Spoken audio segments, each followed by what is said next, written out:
Chief John Drake of the Nashville Police Department. He will be followed by United States Attorney Don Cochran for the Middle District of Tennessee. He will be followed by Mickey, that's M-I-C-K-E-Y, French, Special Agent in charge of the ATF for this area. He will be followed by Matt Foster, the Special Agent in charge of the Nashville FBI office. And then Nashville Fire Department Chief Director William Swan will speak to some operations that are taking place on 2nd Avenue. Chief John Drake. Thank you, Don. Good afternoon. This morning, around 5:30 a.m., officers responded to a call for shots fired in the downtown area, specifically 2nd and near Commerce. As officers responded, they encountered an RV that had a recording saying that a potential bomb would detonate within 15 minutes. Officers, upon hearing that, decided to evacuate the buildings nearby. So they began knocking on doors, making announcements, having emergency communications, communicate with everyone to get people safe. Shortly after that, the RV exploded. We had one officer that was knocked to the ground. Another officer is fine.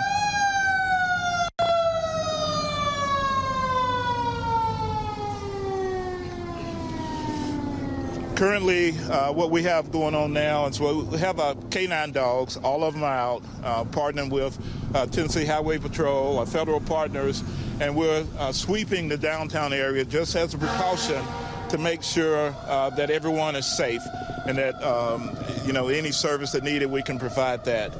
And so with that said, we don't feel there's any concern in the downtown area of anything else right now, but we are doing it as a precaution just to search with our bomb dogs. At this time, I'll turn it over to Attorney Don Cochran. Good afternoon and Merry Christmas. Unfortunately, this is not the way any of us wanted to spend our Christmas morning, I know. But I'm Don Cochran. I'm the U.S. Attorney here in Nashville, Tennessee. This morning I briefed the Acting Attorney General, Jeff Rosen, on the situation here in Nashville, and he has told me to tell the police chief in Nashville that we are devoting the entire resources of the Department of Justice to help in their investigation. FBI and ATF are taking the lead in this investigation, and I want to turn the stage over first to Assistant Special Agent in Charge Matt Foster of the FBI, and then Special Agent in Charge Mickey French of the ATF to explain some of the resources that the federal government is going to bring to bear on this situation. Matt. Thank you, Don. The FBI stands with the city of Nashville today in this very tragic Christmas Day event. This is our city too.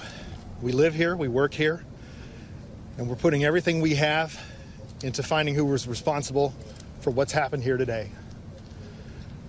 As part of doing that, there are investigative leads to be pursued. There's also technical work that needs to happen, and we're standing with Metro Nashville Police Department and our federal partners and our state partners to bring every resource we can possibly bring to bear to find out what happened here today and to bring those responsible to justice. The investigative leads, I'm sure you understand, is not something that we can talk about. As we continue to pursue every tip, I would ask the public to go to www.fbi.gov/Nashville. It's www.fbi.gov/Nashville, where an online tip submission process has been set up. Please tell us what you know. We need your leads, we need your help. You can also call 1-800-CALL-FBI. Call in tip information. If you know anything about what has happened here today, we'd appreciate your help. On the technical side, our focus will be on bringing the technical experts of the FBI from across the country, including the FBI laboratory, our hazardous devices school, and our experts from evidence response teams nationwide into Nashville to help process this massive crime scene, along with the ATF, Metro Nashville PD, and the many other partners who were part of this effort that will continue. We will find out what happened here. That's all. Good afternoon. My name is Mickey French. I'm the Special Agent in Charge for the ATF Nashville Field Division. ATF is continuing to be a critical partner with the Metro Nashville Police Department as well as our federal counterparts. ATF responded this morning with several groups and personnel from the Nashville Field Division. We've also activated our national response team. That particular team is made up of specialists as well, certified explosive specialists, chemists, engineers, as well as evidence recovery, interview teams, and so forth. We'll be coordinating that with Metro Nashville Police Department as well as the FBI, and we'll put together a team that is going to collectively work this investigation to the fullest. Our main priority is obviously to keep our Nashville citizens safe and secure, and we'll work jointly with everybody here to do that. Thank you. Good afternoon. I'm going to give you just a quick update. I know Don earlier had mentioned as far as the fire department's role at EMS, we did transport 3 individuals with minor injuries, but right now what we're doing is with our structural engineers, along with our urban search and rescue, hazmat teams, we're going into the buildings, making sure, number one, that the building is sound and ensuring that there are no other victims or anyone that are there. So a lot of moving parts. Again, my hat goes off to all the teams working together as one unit, and we'll continue to work on until the job is done. So thank you.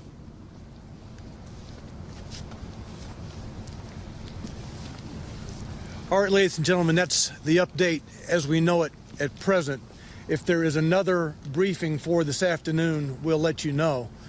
But you pretty much know what we know at this juncture as far as our community is concerned.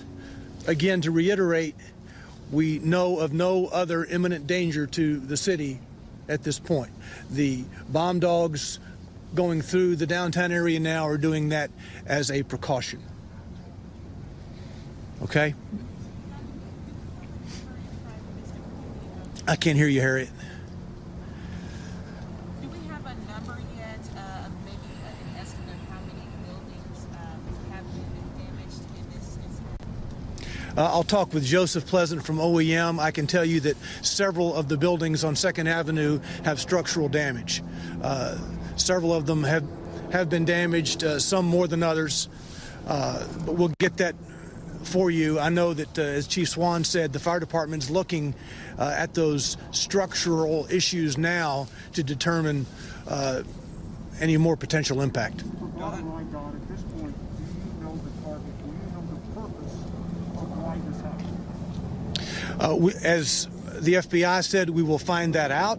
There are a number of people working right now on Christmas Day running leads throughout the city. From our police department, the FBI, ATF, answers will be forthcoming.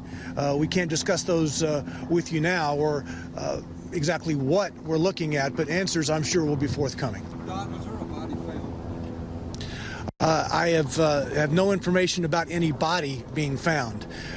We do not know whether anyone was in the RV when it exploded. We do not know whether anyone was in the RV when it exploded. So I can't tell you at this point whether there's a potential for a fatality in that scenario. The megaphone that was warning people to leave, do we know if that was coming from the truck? Was it coming from somewhere else? Do we know? It is believed it was coming from the RV. Coming from the RV? Yes. There There were announcements coming from the RV, and that's the extent of what we can say at this point. Is there any surveillance footage that police are investigating right now? There are cameras throughout this downtown area. Yes, we have been reviewing downtown cameras, and that is all part of the totality of the investigation. Don, you mentioned some people may have been taken to Central Precinct, whether they were just witnesses to give a statement, to share what they saw. Has anything come to fruition from that you can share? Just providing more pieces to the puzzle, more information. As Chief Drake said, we had a number of officers, several officers on 2nd Avenue who were working to protect the public when the explosion occurred. As he said, one of those officers was knocked off his feet. We have some counselors with our officers. Our behavioral health folks are with those officers, ensuring that they're okay. I mean, they went through a very traumatic experience themselves. Can you speak to just, I mean, really, it's amazing how these officers and first responders run into the face of danger. They knew, according to that RV, that there was some kind of threat, and they continued to take their time to get people out. Well, they went to the residential areas on 2nd Avenue and did their best to get people to safety. Obviously, they heard the announcements coming from this vehicle. They took them seriously and were working to seal the streets, to protect folks, and we think it worked. We think lives were saved by those officers doing just that. All right, thanks very much, folks. Don, can we ask one final question, just really quickly about the location?